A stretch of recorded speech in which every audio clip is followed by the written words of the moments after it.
Hey there, this is Old Time Radio, and I got something new to share with you today. It's a quick and easy way to get custom images into your module without having to make new placeables. So think floor designs, paintings, wall hangings.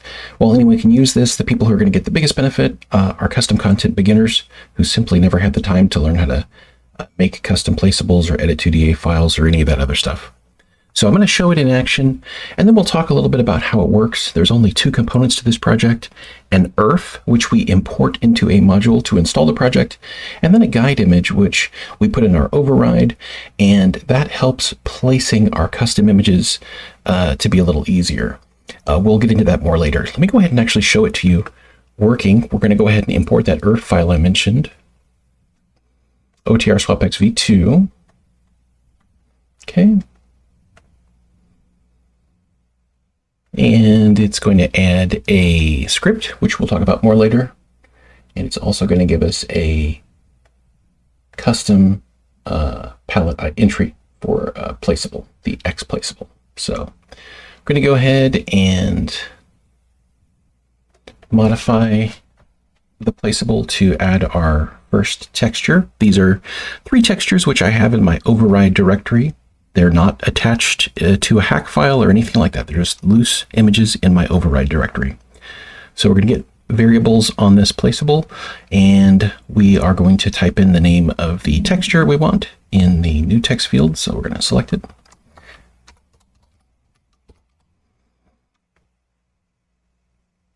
Okay, we're going to grab another one.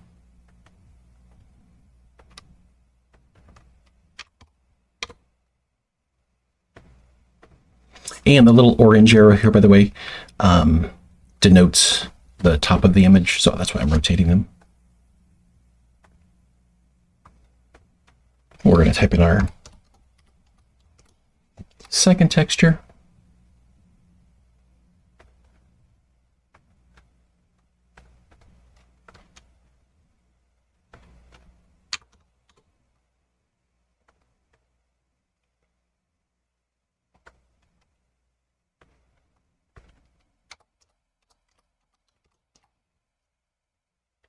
Okay, and that's our third texture added. Do note that when we are editing this, we want to make sure that we hit the replace button and don't just hit OK. If we type in the new texture and hit OK, it's not going to get saved. So we need to put in the new texture and then hit that replace button, make sure it's been added there. Okay, let's take a look at what is going to, so that's been like less than 2 minutes probably. Let's take a peek and see what it looks like in game.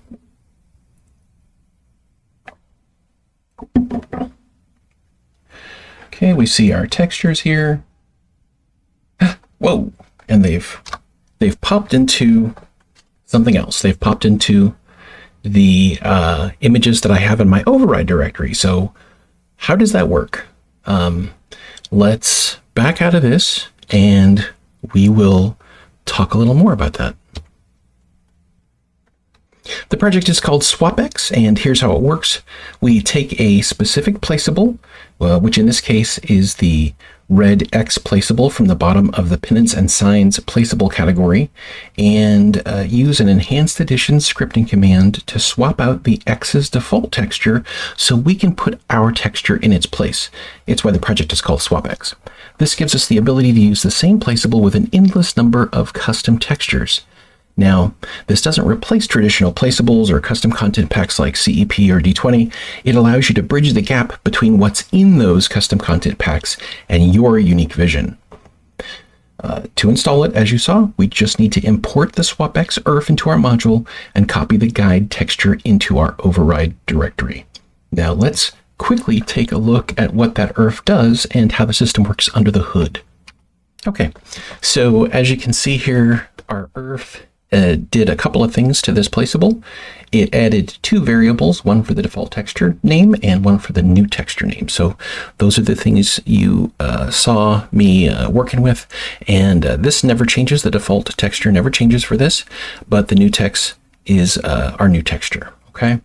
And it also adds a heartbeat script to the placeable that runs only once at the very beginning of the module load, and then it deletes itself. Let's take a quick peek at what that does. It first grabs the information in the def text variable, which is going to be this. then it grabs the information or the name in the new text, which is what we put in, new text variable. Then it uses the replace object texture command to replace the old texture that we've defined with the new texture we defined. And then the script deletes itself. So the placeable becomes inert. It is still dynamic, but it's inert at that point. And so it takes care of itself all in the first couple of seconds of the module's load. Now let's take a look at a couple of things that I have in my override directory. So first, we have this PLC Pirate X TGA. This is the guide image that you saw me working with. And again, this orange arrow means up. And you've got some nice thick lines here on the side. And you also have some thinner guidelines that will help us placing irregularly shaped images. Now, by placing this in the override directory, of course, it overrides the default texture, which is not so great for using to place custom images because it in itself doesn't really extend to the borders of its own resolution. So here are 3 of those textures that you saw. So this is a rug, and we're going to be actually placing all of these a second time in the module. This is again the rug, and it's going to be going on the floor flat. This is a tapestry, and it's going to be going on a wall. Okay. And then this is a poster, and it's also going to be going on a wall. But like I said, it is irregularly shaped. Now, the thing about this project and our replacement textures is that because we are replacing a texture which was square and a power of 2, all of our replacement textures need to be square and a power of 2, even if the image contained in them isn't. Okay? And by square and power of 2, I mean 4096 by 4096, 2048 by 2048, 1024 by 1024, and so on. As a little reminder, if you're using a graphics program like GIMP or something like that to save textures that you're working on, be sure to make RLE, if it asks you, please be sure to turn this setting off.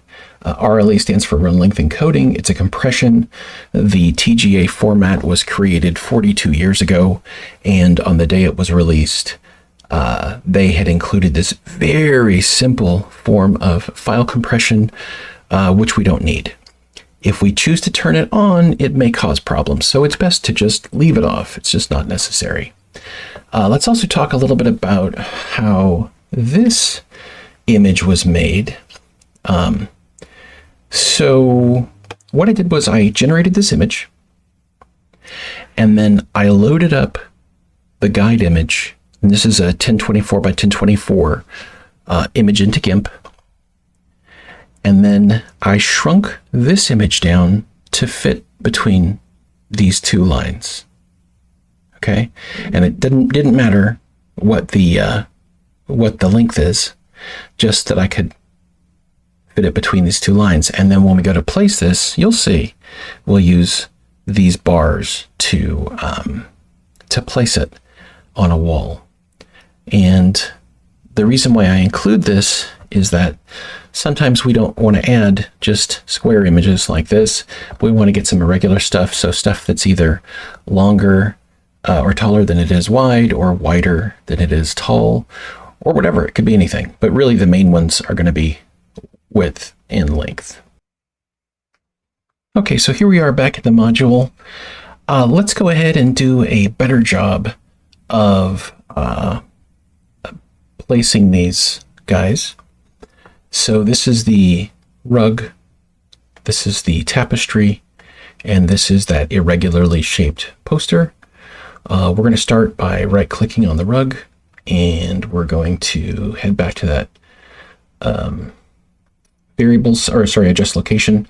And because this is a rug, we want to make it nice and big, so let's go ahead and increase the size by scaling it up. And because it's a rug that's supposed to be on the floor, this is perfect. However, this guy is a tapestry that needs to hang on a wall. How are we going to do that? Well, We're going to right click it again, and we're going to go to adjust location.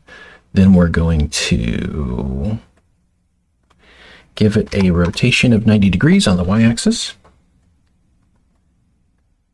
And all of a sudden, it is a vertical placeable. Okay.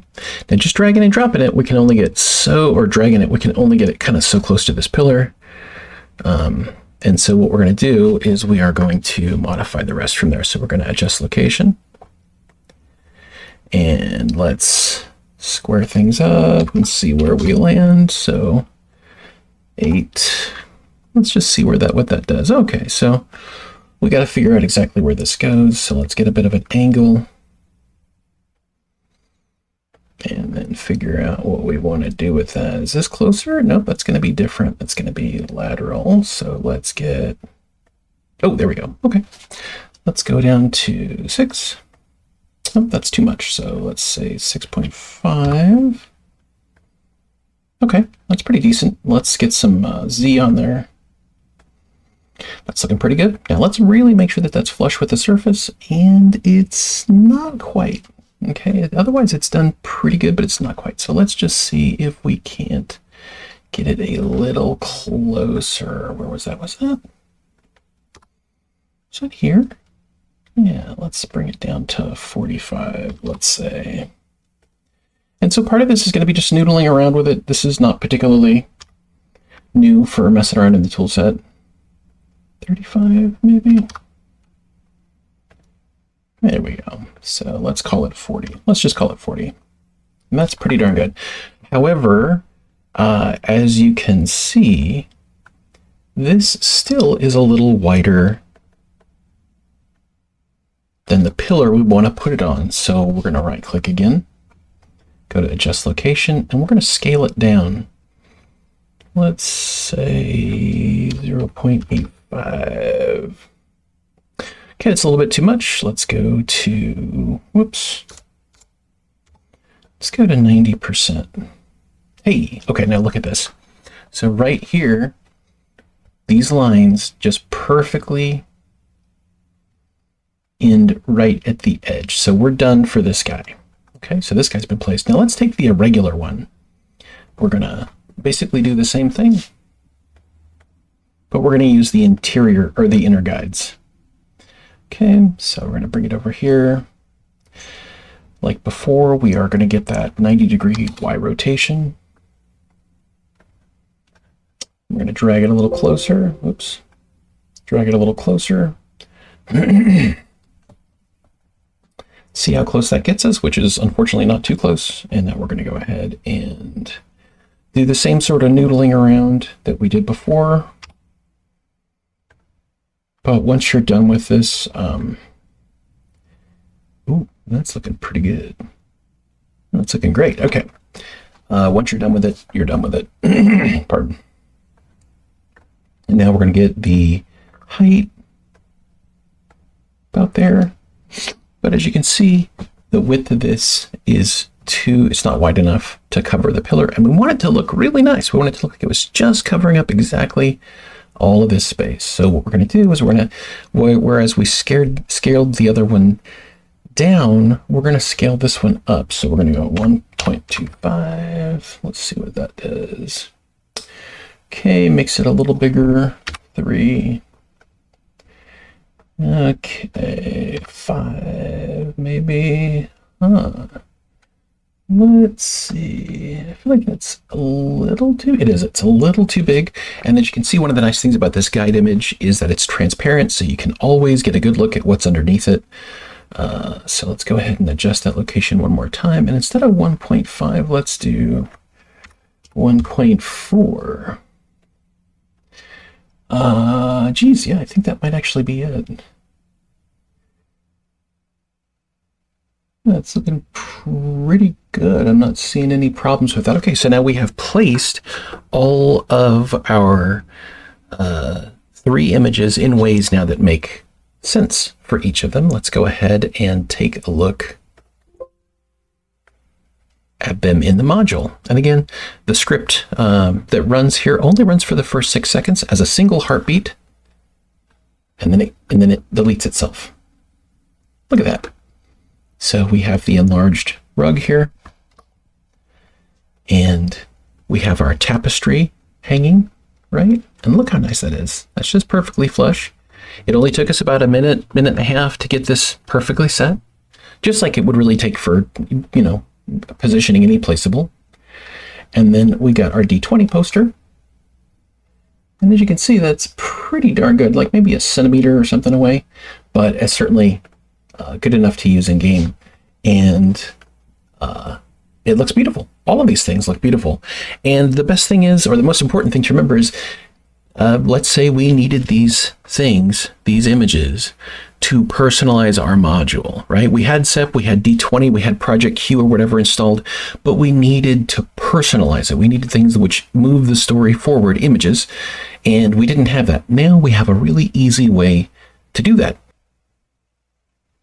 Okay, I wanted to go over some use cases because obviously this is a little unconventional compared to traditional custom content to get images into Neverwinter Nights. So let's just look at the different ways you can be using this. So if it's just you and you're puttering around with your module, you can leave the images loose in your override directory. Nobody cares. It's the equivalent to walking around naked in your own home when nobody's there. So no biggie there. Let's say you want to host a server for you and your buddies to play on. Well, you can, if you're lazy, which is no problem with that, you can zip up the images from your override directory, except for the guide image, and send it to your friends and have them uncompress it into their override directory. So, unlike hacks, one of the really nice things about this, how this is done, is that if they don't have the files, they can still log in. They're just going to see red X's in the places that you have utilized this. So it's very handy and it's very easy. It's very informal.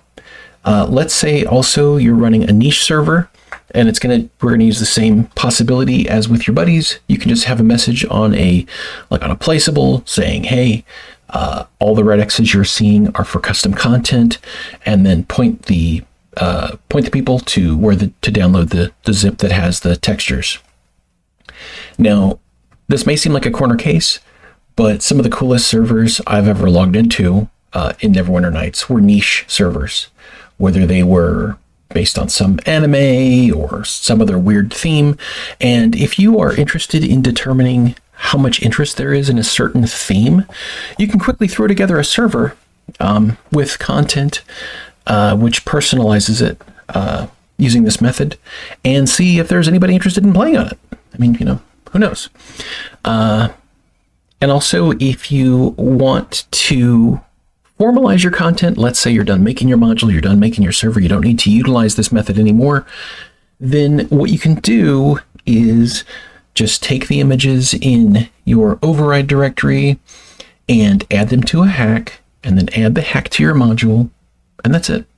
Okay, and then you can distribute that just like it would be distributed normally, whether with NWSync or anything else. I also want to bring up one other point, which is especially if you're running a server, you can use this method to drive engagement because it lowers the bar so much for people to make custom content. You could actually have your user base contribute custom images that you can then, taking very little time out of your day, you can actually add those into your module, and then all of a sudden your players feel pretty invested because they were the ones who made the image for this area, or they made the sign for that area, or whatever. I mean, they get to customize it. This way you get a lot more user participation. Okie doke, thanks.